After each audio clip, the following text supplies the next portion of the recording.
Okay,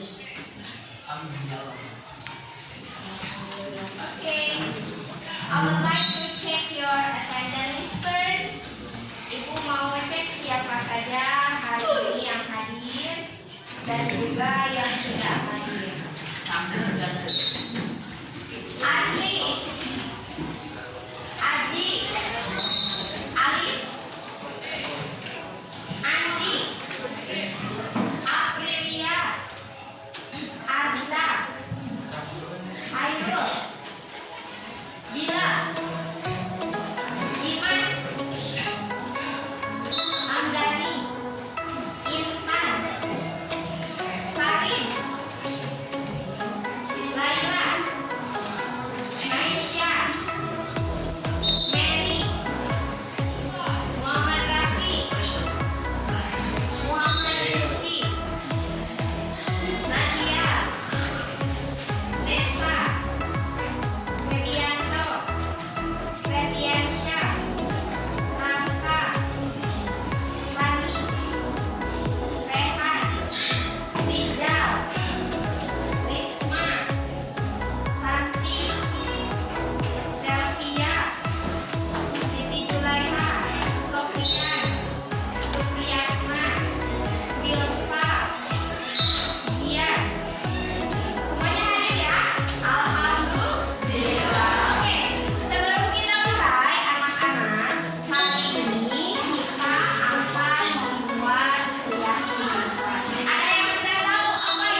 Silakan cek.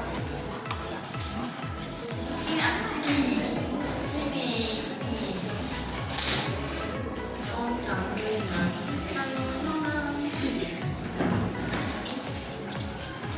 Bu, tukang harap. Yes.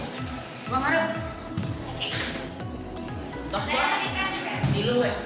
Mana? Keratnya. Kalau batik. Iya, Bu. HP. Dari suara mama, Iya.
Nah, nanti nempelnya jadi jangan kuning-kuning terus ya. Jadi biar bervariasi silakan gunakan imajinasi ya. Misal udah tempel nih warna kuning di sini, atasnya saja kan yang jangan ditempel, berarti di bawahnya misalkan nggak warna kuning lagi.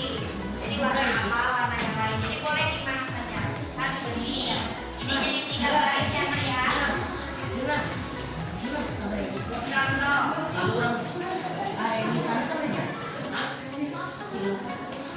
Bebas. Ini gimana?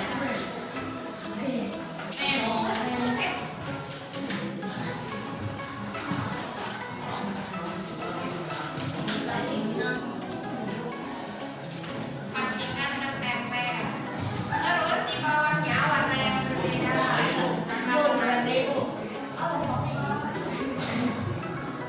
Makanya apakah harus pakai double punturasi? Yes. Nah, jadi di bawahnya nanti kan biar kebaca. Jika kadang ada double timbrenya, keep pose lagi.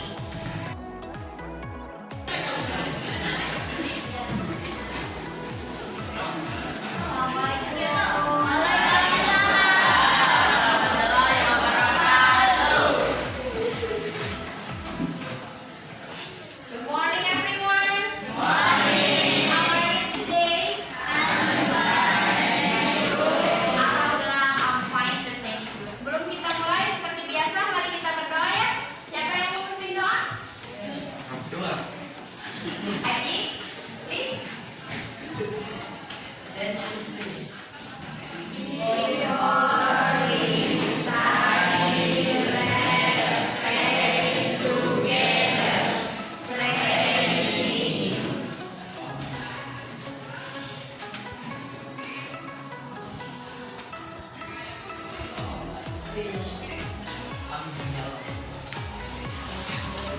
Okay, I would like to check your attendance first. Ibu mau ngecek siapa saja hari ini yang hadir dan juga yang tidak hadir. Aji, Aji, Ali, Andi,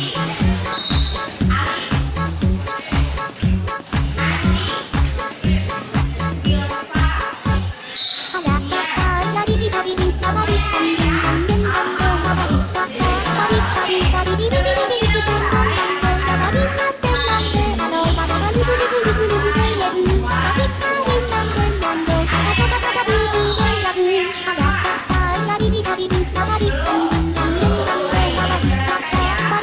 Bari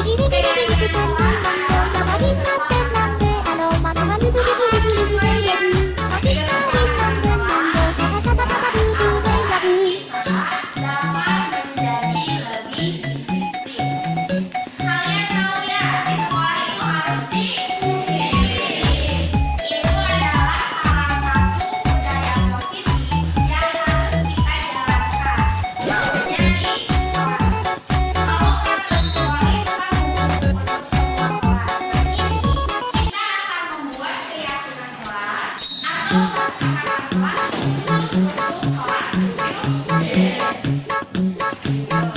Sampai sini paham?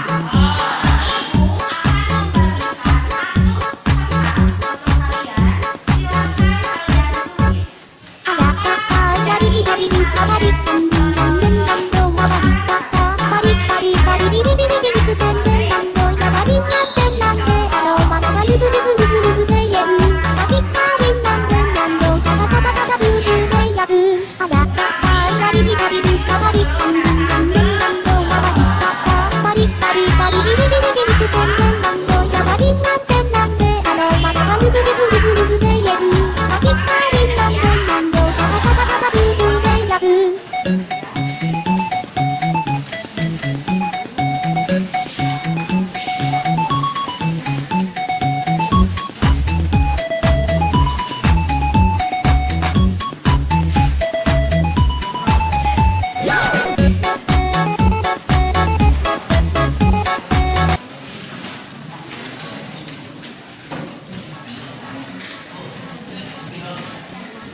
Boleh pakai pulpen, boleh pakai pensil, boleh pakai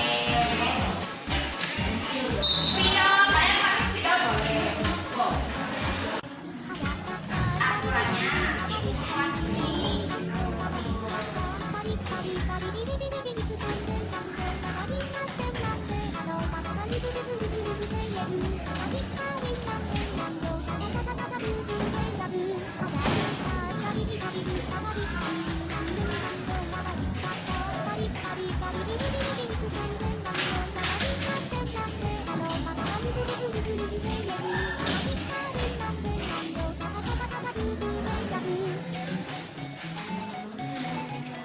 Oke, tinggal menunggu. Silakan bebas ya.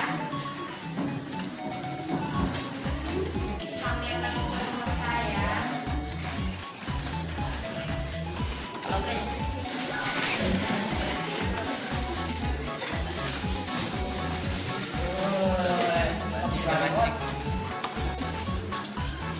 Bu, bukan harem. Enggak. Yes. Bang harem. Tos Saya berikan pen. di lu we. Mana? Kalau banting sampai Dari suara mama, iya.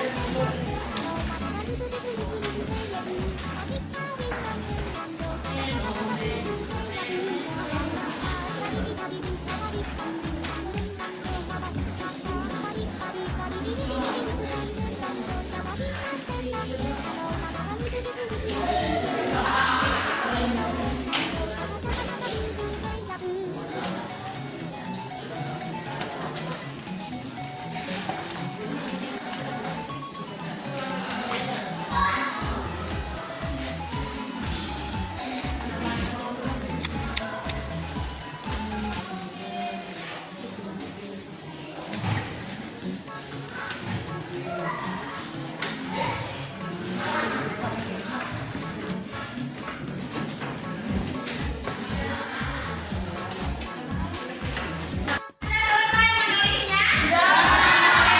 Apakah kalian siap untuk ditempel di sini? Ini adalah papannya ya, papan keyakinan pendapat kalian. Nanti kita akan sepakati. Setelah disepakati, silakan kalian boleh hias papan ini sebagus mungkin agar kalian dapat melihatnya lebih baik dan juga mentaati kesepakatan kelas ini. Oke, are you ready? Siapa yang mau pertama ke depan? Silakan tempelkan keyakinannya. Ayo, silakan dimulai. Siapa yang sudah siap? Saya. Stop. Silakan. Jangan buat sampah-sampah. Setelah Nisa memilih, silakan.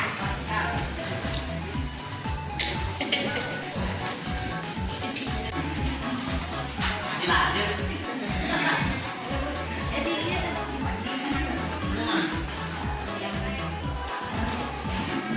ya. Oke. Silakan yang lainnya. Silakan. Silakan dihanapkan di dia. Hai dulu.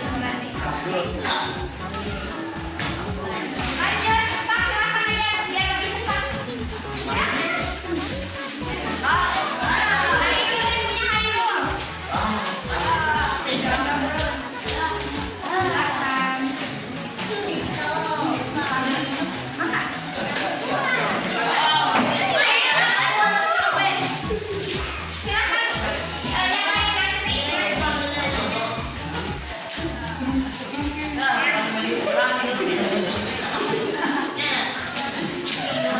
Warna pink, warna cinta.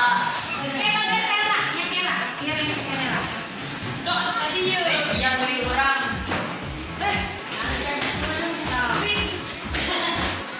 Lewat sini.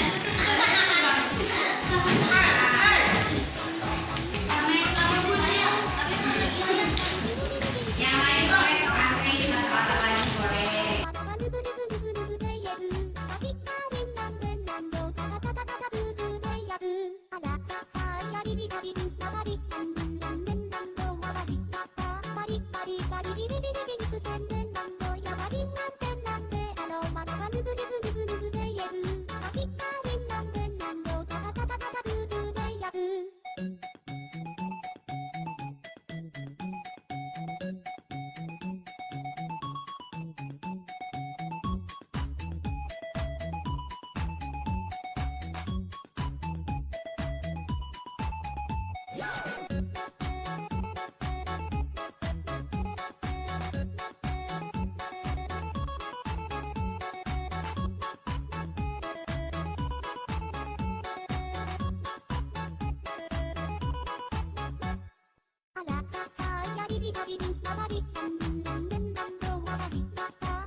Kesepakatan yang pertama ya. Yang pertama, tidak membuang sampah ke meja. Setuju tidak? Setuju. Kita kasih checklist ya. Yang kedua, melaksanakan piket. Setuju tidak? Setuju. Kemudian memasukkan baju sebelum datang ke kelas. Setuju tidak? Setuju.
Wilujeng santan, Bu. Waalaikumsalam.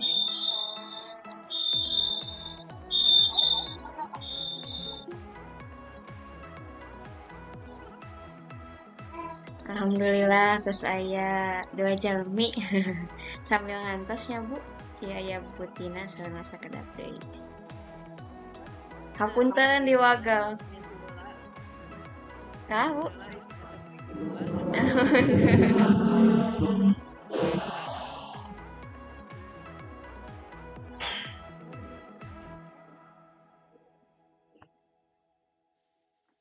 Atanapi mending ngawitan heula nya Bu ya teh kaleresan. Bade presentasi heula Ibu sareng Bapak janten engkin diskusina di akhir teu sawios-wios kitu sambil ngantos nu sanes. Wios banget. Saya di mute heulanya. Ah, siap. Ari kamera mah di-on-keun. Mangga Ibu teu langkung bade on bade off. Kin panginten pami diskusinya saena on mah kitu bilih Ibu bade off heula teu sawios-wios, Bapak teu sawios-wios. Kumargi abi bade presentasi heula sakedap. Ya, siap. Mohon mangga kumaha. Mangga Ibu kumaha saena wae. Mohon mangga Bu. Ya, assalamualaikum. Waalaikumsalam.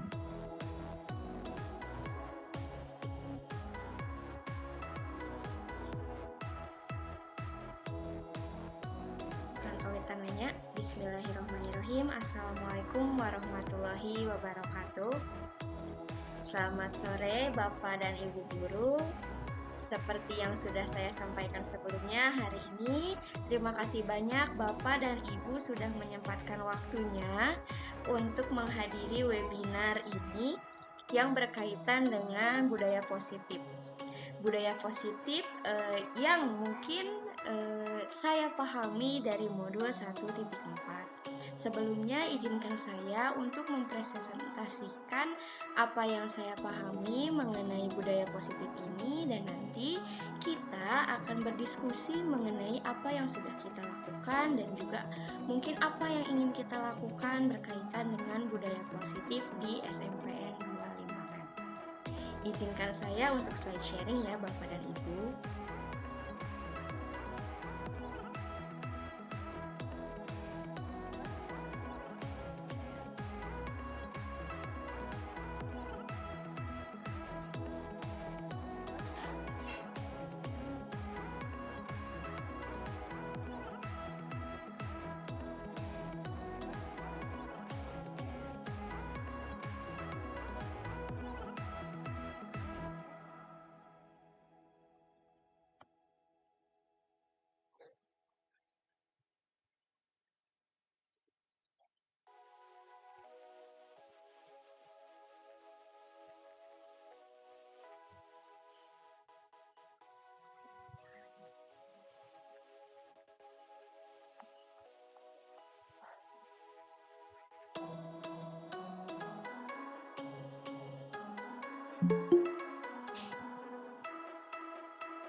Baik, kita mulai saja.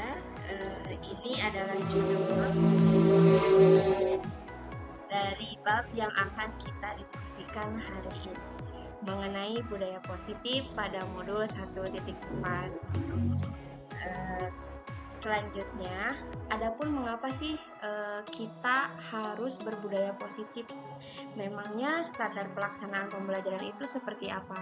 Nah, ini menurut pasal 10 ayat 2 huruf B, ternyata standar pelaksanaan pembelajaran itu ada 6. Yang pertama interaktif, inspiratif, menyenangkan, menantang, memotivasi peserta didik, dan juga memberikan ruang yang cukup.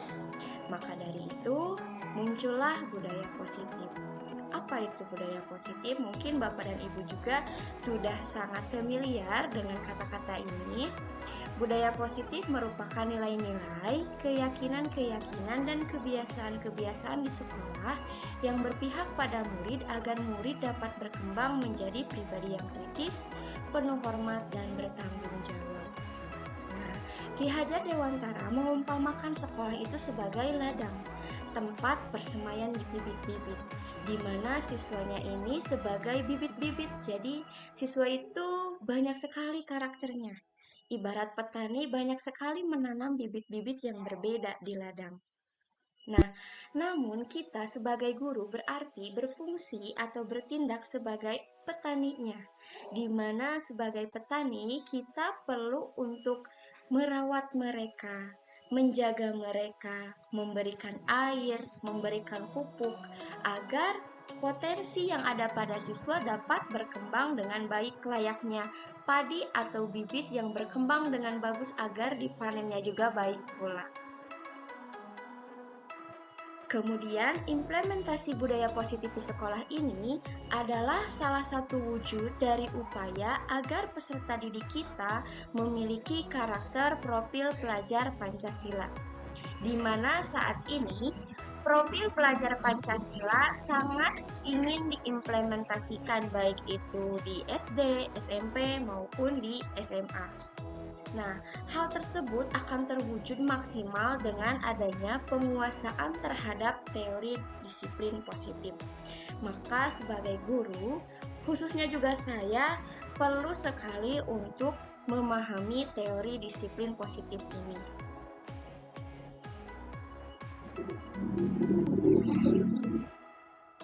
Inilah teori disiplin menurut William Glasser. Beliau memaparkan ada teori kontrol atau teori pilihan yang membuat kita dapat memberikan pembelajaran yang baik bagi siswa. Akan ada pembelajaran yang baik, yang disiplin kalau kita tahu disiplin yang positif, karena tidak semua disiplin itu positif ternyata menurut beliau. Nah, ini adalah pemaparannya, cukup banyak dan juga sangat rinci di sini, tapi saya tidak akan memaparkannya satu persatu, hanya yang berkaitan saja dengan topik kita kali ini. Jadi memang banyak sekali sumber, alasan, bagaimana sih caranya agar siswa kita menjadi disiplin yang positif. Ternyata kita juga perlu memahami bahwa makna disiplin itu ada yang positif, ada juga yang negatif. Ternyata motivasi juga sangat menentukan bagaimana siswa melihat kita, memahami kita. Kemudian kita juga ketika menghadapi siswa banyak sekali ternyata kontrol atau jenis kontrol yang dapat kita lakukan, dan itu sangat mempengaruhi kita dalam melakukan pembelajaran. Yang terakhir ada kebutuhan juga dasar manusia yang mempengaruhi disiplin positif ini, karena tidak semua siswa kita memiliki kebutuhan dasar yang sama, maka tidak semua siswa memberikan respon yang sama juga terhadap kita. Maka dari itu kita perlu memahami posisi kita sebagai guru dalam menghadapi satu persatu siswa, permasalahan-permasalahan siswa. Yang pertama, posisi kontrolnya adalah penghukum. Yang kedua, pembuat rasa bersalah. Ketiga, teman, pemantau. Dan yang kelima adalah manajer. Jadi kalau kita memahami satu persatu dari posisi kontrol ini, ketika menghadapi permasalahan, mungkin kita akan lebih bijak. Yang pertama, penghukum. Biasanya penghukum itu cenderung dengan memberikan hukuman yang membuat siswa itu jerak. Namun pada faktanya ada yang membuat siswa justru takut, kemudian mengalami mental yang kurang bagus misalkan. Kemudian yang kedua, membuat rasa bersalah. Kadang kita pengen sekali ya kalau menghadapi siswa, kita buat dia merasa bersalah agar dia dapat menyadari kesalahannya. Padahal kita harus bijak juga permasalahannya apa. Yang ketiga, sebagai teman. Sebagai teman tidak selalu baik, tidak selalu buruk. Kadang kalau kita terlalu dekat kepada siswa sebagai teman, mereka mungkin terlalu seenak-enaknya kepada kita. Yang ketiga, pemantau. Pemantau ini hanya melihat dari kejauhan, mengontrol siswa dari kejauhan, tidak terlalu dekat. Dan yang kelima adalah manajer.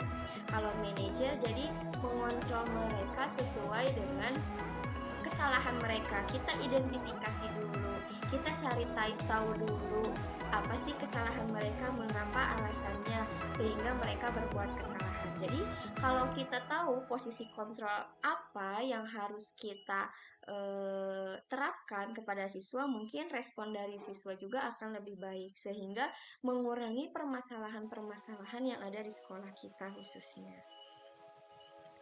Nah, agar kita dapat bijak memilih seperti apa sih kita seharusnya untuk menghadapi siswa, ada yang dinamakan dengan segitiga restitusi.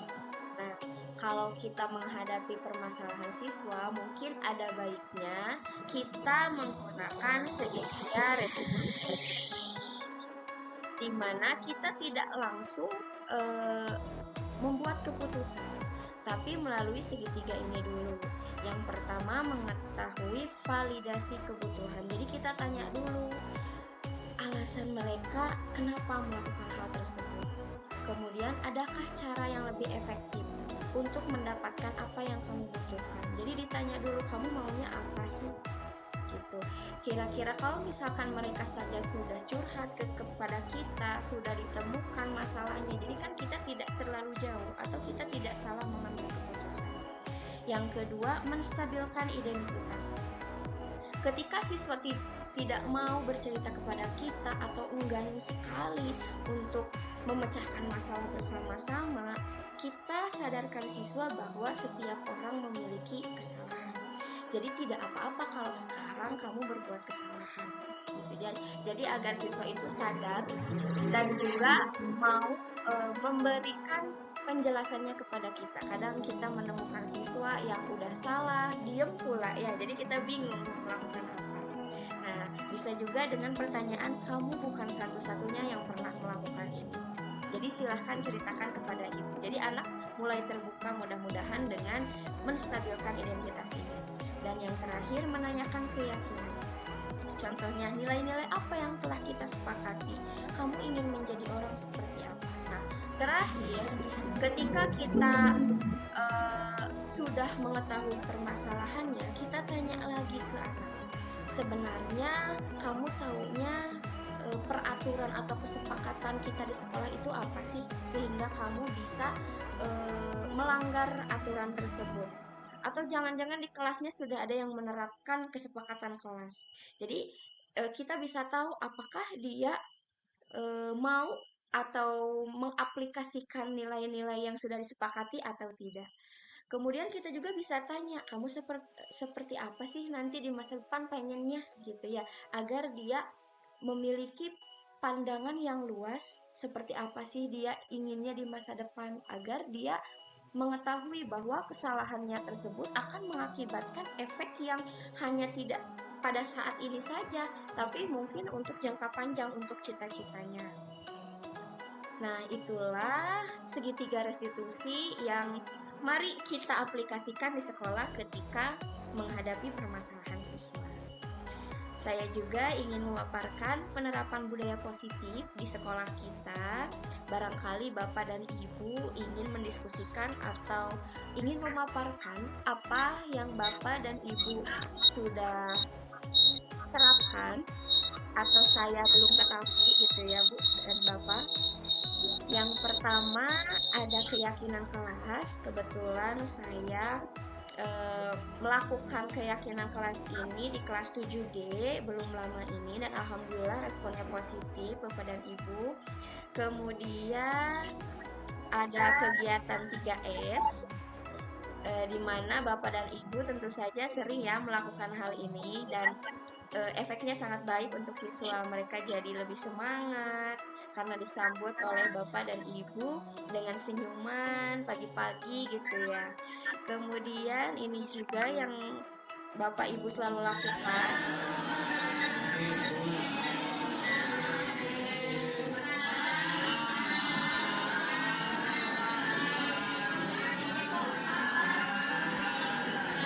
kegiatan literasi ya setiap sebelum pembelajaran pertama. Kemudian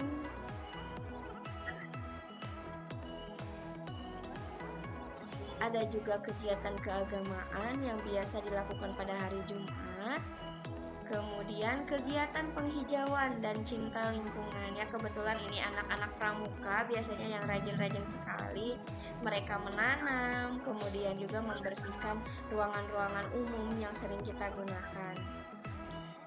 Nah, itu saja mungkin Bapak dan Ibu sharing dari saya mengenai pemahaman saya mengenai budaya positif dan juga mengenai apa yang saya ketahui mengenai penerapan budaya positif di sekolah kita. Mari kita sharing, apakah Ibu dan Bapak ada pertanyaan atau Bapak dan Ibu ingin sharing apa sih yang budaya positif yang sudah dilakukan oleh Bapak dan Ibu. Saya close dulu ya ininya.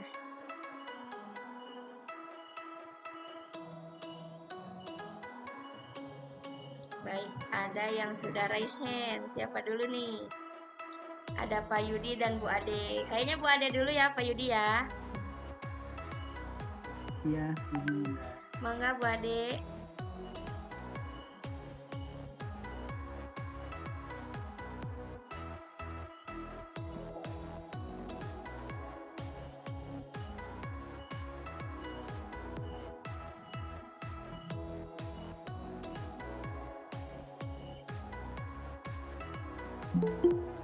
Tes. Sudah ada? Ada Ibu Mangga.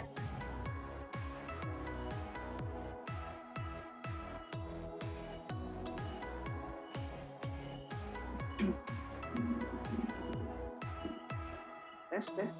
Ada? Ada Bu, sudah terdengar. Mohon maaf di sini jaringannya jelek ya. Sinyalnya lagi jelek. Baik Bu, sekarang sudah Ya, jelas. terima kasih.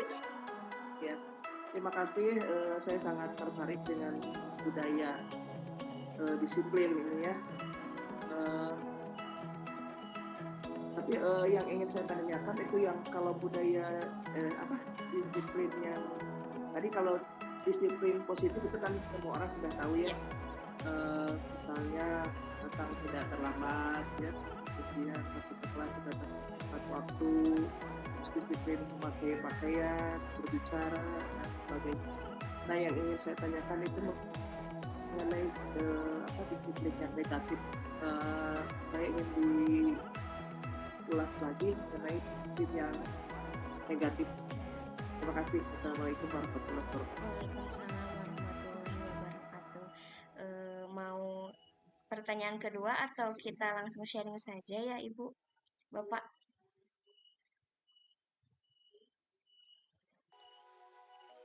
Langsung saja ya. Menurut pemahaman saya, Ibu, mohon maaf tadi barangkali saya bilang disiplin negatif dan positif ya Ibu. Sebetulnya disiplin ini harusnya positif semua. Karena memang namanya disiplin berarti kita mematuhi peraturan yang ada. Aduh, mohon maaf bising. Nah, namun tidak selamanya disiplin itu dipandang positif oleh orang yang ingin melakukannya gitu Ibu. Sebenarnya disiplin yang positif itu harus timbul dari dalam diri gitu. Jadi sehingga ketika kita diberikan aturan apapun, kalau dari dalam diri kita itu akan bermakna positif bagi diri kita. Sepertinya Bu Ade terlempar ya. jaringannya Bu. Mungkin. Jaringannya.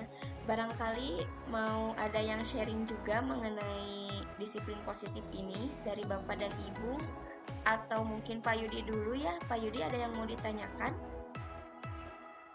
Bukan ditanyakan juga, ini mah sekedar sharing Oh aja. iya boleh Pak, sambil nunggu Bu Ade. Ya, itu Bu, kan terkait dengan tadi kan ada 5 posisi kontrol kan saya seperti itu. Salah satunya itu berteman, jadi yang saya alami gitu Bu, terkait kita memposisikan kita sebagai teman, itu ada dampak positifnya. Apa dampak positifnya? Yang saya rasakan itu dampak positifnya adalah keterbukaannya murid kita terhadap kita, baik dari segala apapun, baik dari segala keluhan yang mereka alami di sekolah, khususnya di sekolah ya Bu.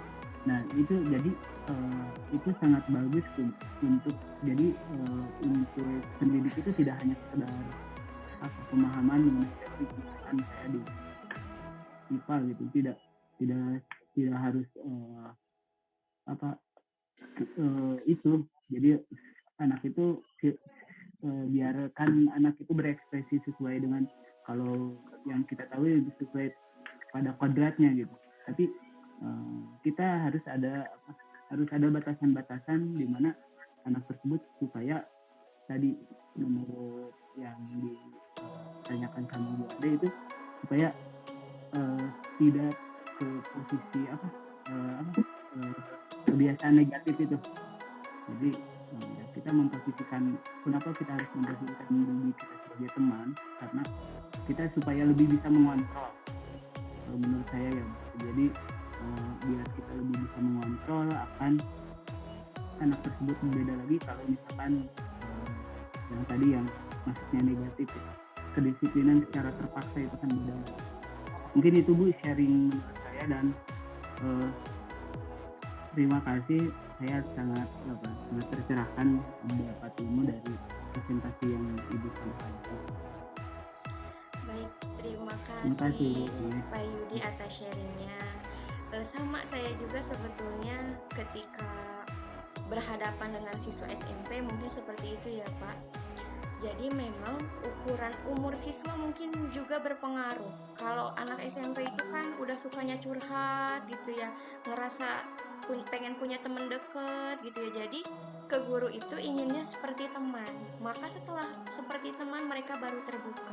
Berbeda dengan gurunya, misalkan kalau biasa saja tidak menganggap mereka teman, misalkan bertanyanya, mungkin mereka akan kurang terbuka.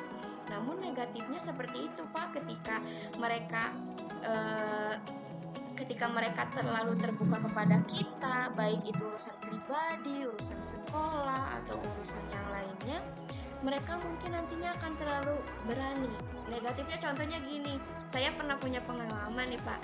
Kan anak itu udah jadi suka curhat gitu ya ke saya, baik itu hal pribadi atau hal sekolah. Kalau sekolah kan udah biasa gitu, ini hal pribadi. Jadi dia itu bilang bahwa intinya sih uang jajan dari orang tuanya itu kurang, sehingga dia kurang semangat sekolah. Nah, negatifnya bukan nggak boleh ya, tapi dia jadi kayak minta jajan gitu ke saya. Gitu loh Pak, saking dia beraninya kepada saya. Padahal kan itu termasuk yang kurang sopan juga sih gitu. Jadi memang ketika kita di posisi menjadi teman itu ada positifnya dan juga ada negatifnya. Maka seperti yang sudah Bapak bilang, saya sangat setuju bahwa kita perlu mengadakan batasan-batasan tertentu ketika kita mau berteman dengan siswa. Gitu Pak. Iya betul. Selamat datang kembali Bu Ade.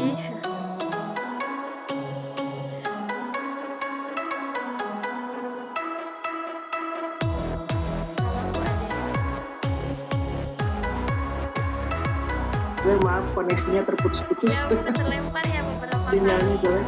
Iya. Ibu izin sharing yang Iya. tadi ya Bu. Ini juga nggak kelihatan ini videonya juga nggak kelihatan. Oh, nggak kelihatan saking tidak stabilnya ya Bu. Nah, Kalau suaranya jelas Bu. jelas.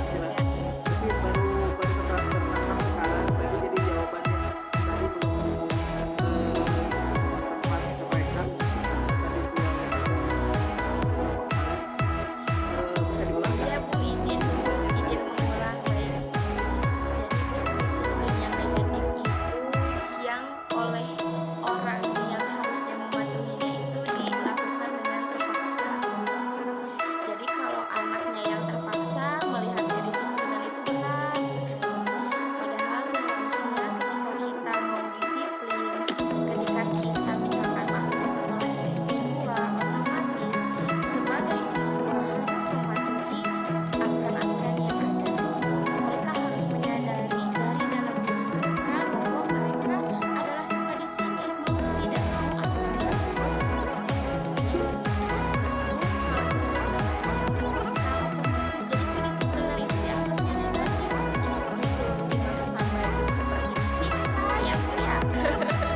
Mungkin itu, Bu.